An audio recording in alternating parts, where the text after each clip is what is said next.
Hello, hello, hello! Sa lahat ng water signs, magandang araw. Welcome back! At sa mga bago, welcome to my channel. Ako nga pala si Mystico Moreno, or in short, Mismo. At dito sa aking channel, we will manifest. L-O-V-E sa inyong Tagalog. L-O-V-E, reading ngayon na Mismo. So for today, ang gagawin natin ay Pac-Man or pick a card and manifest love reading, and itong reading na to ay para sa lahat ng water signs na naghahanap ng new love. Okay, so kung water sign kayo tapos meron na kayong love life and happy kayo sa inyong love life, so skip nyo na tong video na to. Okay, pero kung gusto nyo ng entertainment and gusto nyo sumubaybay, walang problema, you're always welcome. Okay? So, ang gagawin ko is, after kong ibalasa, bubunot ako ng 3 cards. So, card 1, card 2, card 3. Tapos, i-feel ninyo ano ba yung card na nag-resonate sa inyo. Okay? Tapos, once na makapili kayo, so, babasahin natin bawat card ng love reading. Okay? Sige. And gusto kong magpasalamat sa lahat ng air signs na sumusuporta sa aking channel. Thank you, thank you, thank you. Much appreciated. Okay, sige. So, simulan na natin. So, card 1, card 2, card 3. Okay, again, card 1, card 2, card 3. Okay. So, bibigyan ko kayo ng 1 minuto para damahin ang energy na binibigay ng card na to, ng cards na to. And after 1 minute, pag nakapili na kayo, sigaw nyo lang, sabihin nyo lang out loud ano yung card na yun. Card 1, 2, and 3. Tapos babasahin natin siya. Okay? Ayan. So, habang pumipili kayo, gusto kong magpasalamat muli sa lahat ng Cancer, Pisces, and Scorpio na nakasubaybay at sumusuporta sa akin channel. Thank you. Sobrang na-appreciate ko po yun. At sa mga bago po, sana supportahan ninyo ang aking channel by liking this video, by subscribing to this channel, and by sharing this video sa mga kilala nyo pang water signs. Comment na rin sa baba kung mag-resonate. And ayun, sobrang salamat kasi gusto kong mag-grow din itong channel to para mabasahan ko kayo lagi ng inyong love reading. Okay? Sige. So, let's see. Sige. Ayan, nakapili na ba kayo? Ready? Okay? Ayan. So, simulan natin sa card 1. Itabi muna natin itong card 3 at card 2. Okay. So, dyan lang siya. So, card 1, tingnan natin. Ano ba yung card nito? Let's reveal. Patience. Ooh, so you have to be patient when it comes to love. Sige. Tingnan natin. Sinasabi ba nito ay maging patient kayo sa pagdating ng new love, or maging patient kayo sa tao na to, or very patient itong tao na to? Tingnan natin. Alamin natin yung detalye. Okay? So, muli, supportan nyo po ang aking channel. Like na this video. Subscribe na rin. Okay. So, bubunot ako ng 8 cards. And from there, interpret natin yung story. And kung bakit nakakabit siya sa patience card na lumabas dito. Okay? Ayan.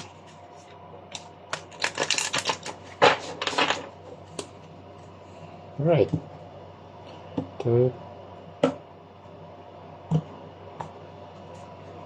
Sige. Ten of Wands, King of Pentacles, the Fool, 3 of Pentacles, Death card, 6 of Swords, Ace of Swords, and 8 of Wands. Okay, so medyo gets ko na bakit patience card yung lumabas dito. Okay. So there's a strong energy of Aries, Aquarius, and Scorpio. So pwedeng yun yung energies, zodiac signs ng person ninyo, yung new love coming. Doesn't have to, yun lang yung strong energies na nasasagap ng reading na ito. Okay? Sige, interpret natin. Nagsimula siya sa Seven of Wands and nag-end sa Eight of Wands, which is a good sign naman. Nag-shift siya from 7 to 8. Okay, pero in between, may mga challenges lang na kailangan ninyong malaman pagdating sa person na ito. Okay? So, si Seven of Wands is itong person na to,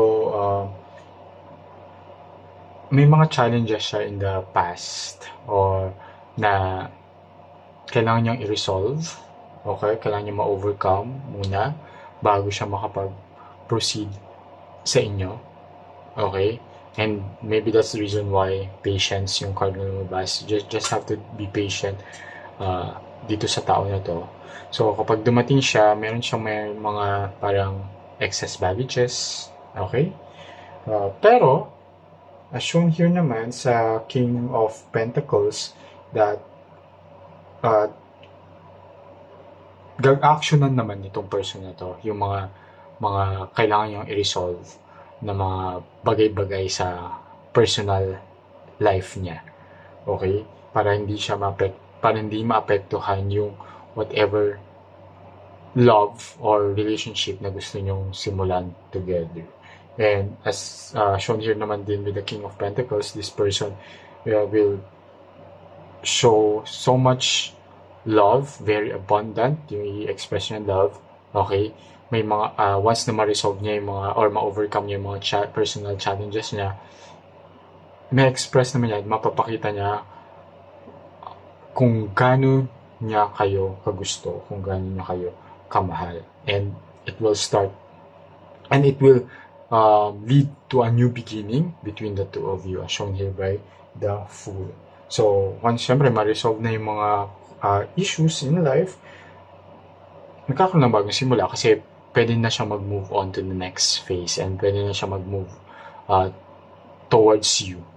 Okay? So again, be patient. It will take some time din naman agad-agad na-process yung mga or na-overcome yung mga challenges, di ba? Sometimes it will take time and the new beginning is coming, but you have to wait a bit and be patient. Okay?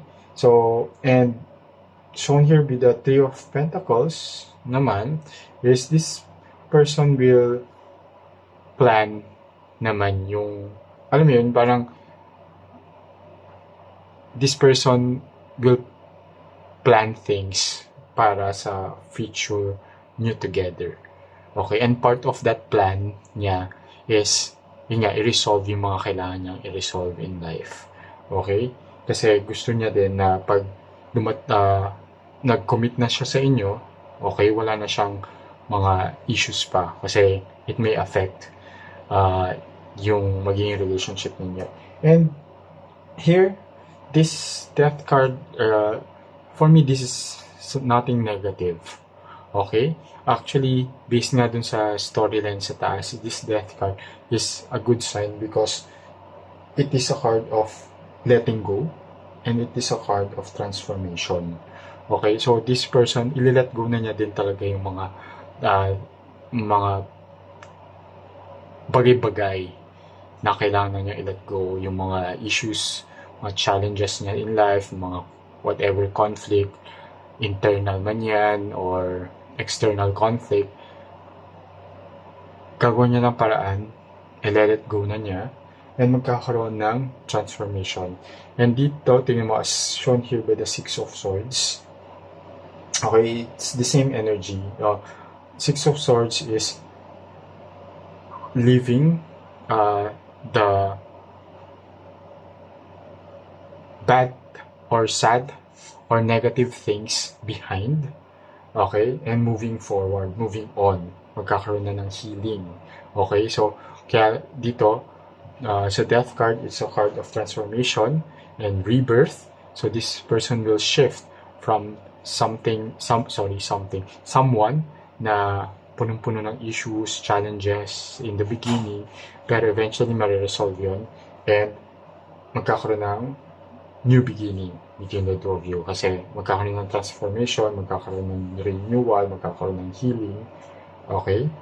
And it will lead to a new beginning, as shown here by the Ace of Swords, which is a fresh start, something that is magkakaroon ng truth and clarity, okay, about the relationship ninyong dalawa, okay, and it will lead to Eight of Wands, which is a card of progress and momentum and so much excitement na. So, from here, medyo challenging lang sa beginning, pero towards the end, there will be a new start, a fresh start, an honest start na progress at magtutuloy-tuloy na positively. Okay? Kaya kailangan ng patience. So, be patient, di ba? Huwag mawalan din ng pag-asa, huwag din mag-give up agad kasi this will take time din. So, be patient. So, claim nyo na yung energy na to. Type nyo na lang sa baba. Okay? Patience. So, that's the reading for the first card. Okay, now proceed tayo sa second card. Okay.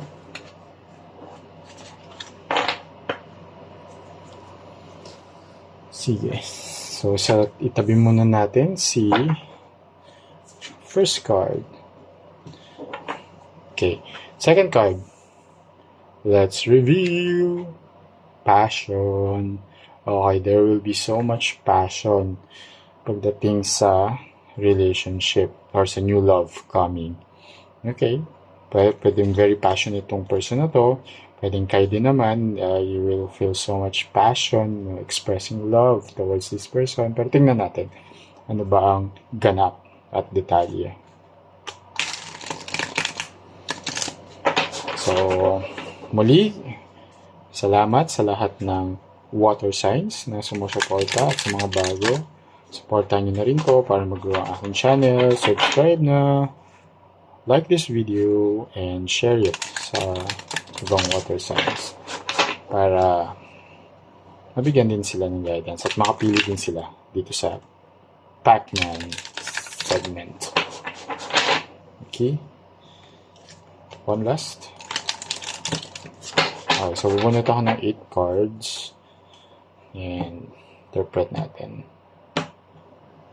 Alright, so the Empress, the Tower, Death card, Ace of Cups, the Sun, okay, Knight of Cups, okay, Page of Pentacles, and Knight of Pentacles. Okay, overall, positive naman siya. May challenges lang na kailangan ma-resolve, pero alamin natin ano ba yun. Okay? Sige. So, and bakit siya related sa passion? So, there's a very strong energy of Aries, okay, Scorpio, Leo, okay, and Taurus. Okay, so, pwede yun yung signs ng new love coming, or but doesn't have to. Yun lang yung strong energy na nasasagap ng spread na ito. Okay, nagsimula siya sa The Empress and again sa Knight of Pentacles. Okay, so itong person na to na coming will provide so much care, tapos ipapamper ka pa nitong person na to. Okay, and there is so much sensuality. Okay, so physically you will have a lot of pleasure with this person. Okay, so and very caring tong person ito, na express niya talaga yung pagmamahal niya sa inyo. However, merong magkakaroon lang ng tower moment kasunod pa ng Death card, which is something na would help this relationship grow. Okay? This person, I can sense na meron siyang mga baggages pa na kailangan niyang i-let go, kailangan niyang bitawan. And because of that baggages, medyo magiging shaky lang yung first part ng relationship ninyo. Okay? Yung magiging relationship ninyo since new love coming. So, this person will alam mo yun, medyo magiging chaotic lang ng konti. Kasi nga may mga baggages siya, meron pa siyang mga kailangan baguhin sa sarili niya. Pero, once na nabago na yun, as seen here naman, and I think na dahil mahal ka ng tao na to, okay, this person will do his or her best to change. Okay? At gagawin niya yun in a very drastic way. So, shown here by the Tower moment. Kaya magkakaroon ng transformation dito sa person na to. Okay? I-let go na niya. Ano man yung kailangan niya i-let go sa life niya. And very drastic yung change. And magta-transform siya into a better person na walang baggages, walang, alam mo yun, yung mga, kung may toxic traits man siya, mawawala na rin yun. Okay? And there will be rebirth and transformation for this person. And i-allow niya yung change na yun. Okay? Because gagawin niya yun dahil dahil mahal ka niya. Okay? Yun talaga yung power of love, no? Basta when it comes to love, kaya magbago ng isang tao. As shown here by the Ace of Cups. The Ace of Cups is a card of love, happiness, and abundance. Okay? So, and mag-lead siya into something happy. Diba? Love, happiness, and abundance is, of course, masaya. Diba? It's, the sun is, aside from a card of happiness, is a card of success. So, maging successful itong love nito. That's why lumabas na yung passion, and there will be so much passion na from then on. Okay? As shown here also by the Knight of Cups, which is, alam mo yun, yung expressing the intention, and also this person will do something na ang goal is to move on to the next level. So, new love coming, diba? So, I think this person will ask for commitment between the two of you. Okay? Lalo na healed na siya eh. Okay? Okay na siya. Nag-transform na siya into someone better. Mahal ka niya. And masaya kayo together. And this person wants to level up the relationship.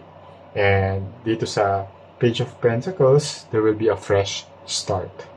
Okay? That will come to you as a surprise din na parang, uy, wow, kakagulat, di ba? Parang from something chaotic, di ba? Parang biglang nag-shift siya to something really beautiful. Okay? So, Page of Pentacles as shown here. And, okay, so, sorry. So, this person will want a long-term relationship with you. Very loyal siya. And, lalo na from Page of Pentacles, nag-shift pa siya to Knight of Pentacles, which is, there will be consistency when it comes to expressing love. And very maging responsable ito pagdating sa iyo. Meaning na, alam mo yun, hindi kanya pababayaan, diba? Gagawin niya lahat ng makakaya niya, and yung role niya sa relationship, gagampanan niya ng tama. Okay? So, napakaganda. So, this reading, i-claim nyo na itong energy. So, comment na lang below, passion. So, sa mga nakapili ng second card, ito yung reading ninyo. Ayan, that's good, di ba? Diba nakakatuwa na yung love can really change a person. Ang daming ganyang success stories na yung person, ang dami niyang mga bad habits, pero dahil nakilala niya yung isang tao, nagbago talaga siya. As in, 360. Yung 360 degrees yung change na nangyari dahil nga sa pagmamahal. And yun yung mangyayari between the two of you. Okay, third card. Let's see. So, proceed tayo sa third card and let's reveal. Beginnings. Okay. So, there will be new beginnings when it comes to your love life. And since beginning, saktong-sakto, new love, new beginning. So, pero tingnan natin in detail ano bang sinasabi ng card na to. Okay?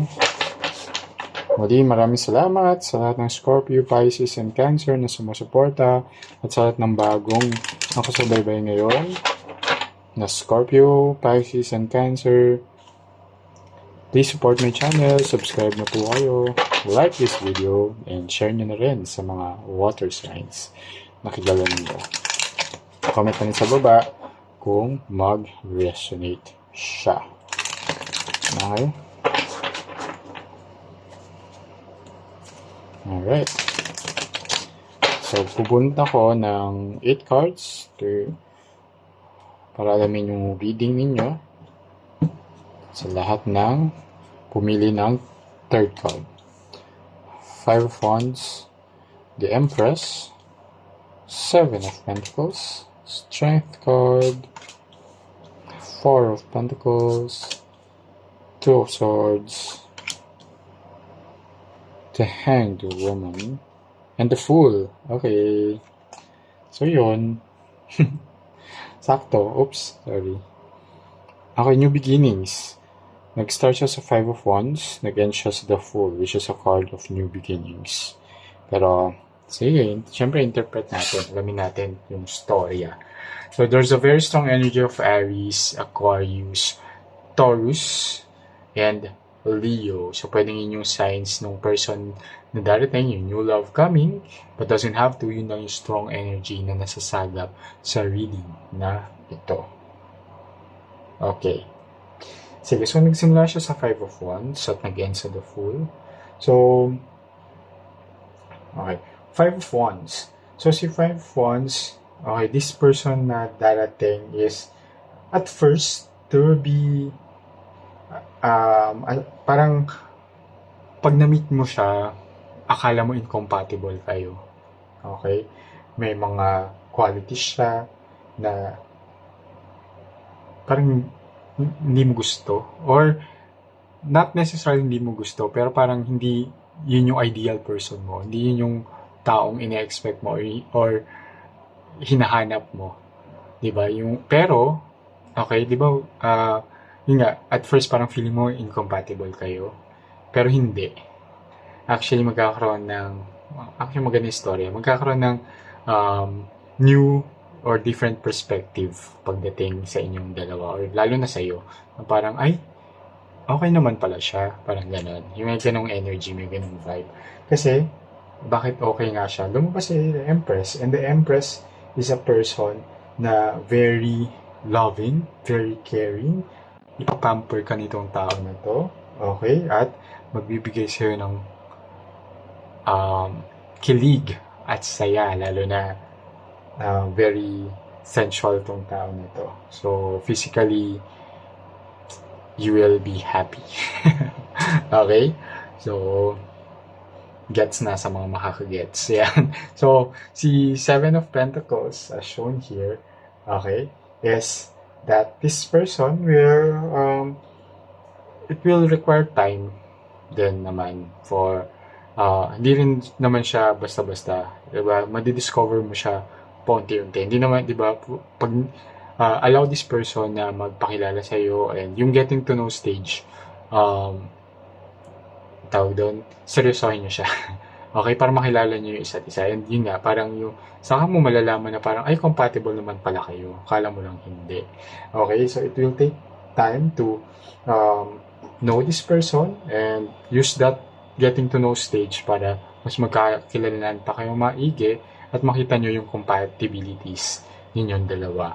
As shown here also with the Strength card that, yeah, eventually, everything will fall into place. Yeah.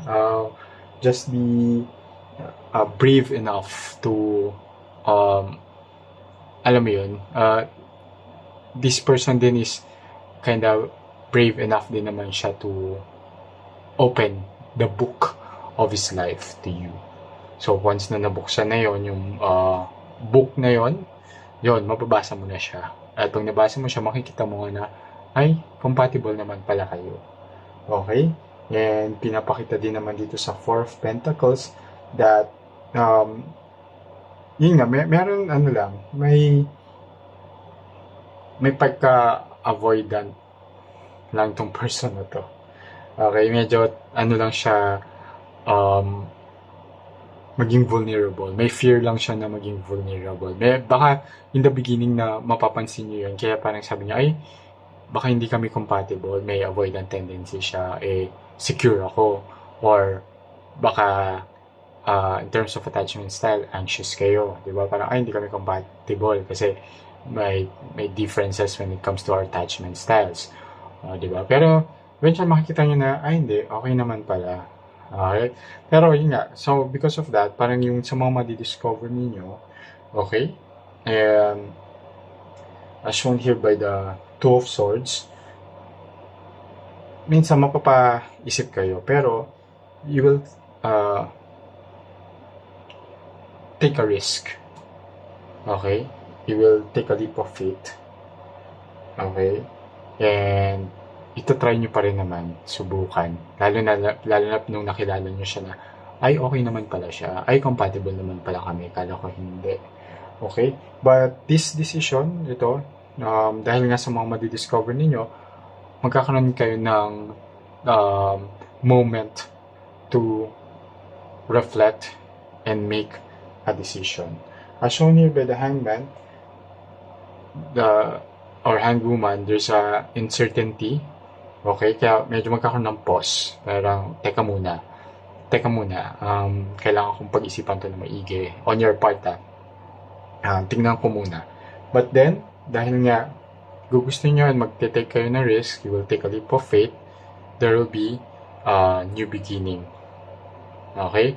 And the Fool is also a card of same energy of taking a leap of faith, trying it out, taking a risk, and calculated risk naman siya. Pero yan, based nga din naman sa madidiscover ninyo sa tao na to. Okay?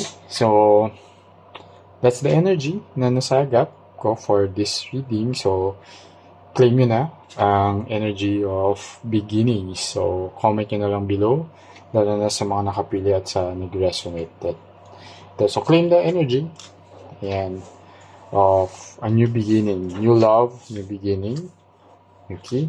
So, maraming salamat sa mga water signs na sumubaybay. Okay? So, ito yung tatlong cards na lumabas. Okay. Ayan. Alright. So, maraming salamat. Hanggang sa susunod. So, abangan nyo na lang yung susunod ko pang readings. Okay, dito lang sa aking channel. Ako si Mistico Moreno. Kita-kits muli. Dito lang mismo. Ingat!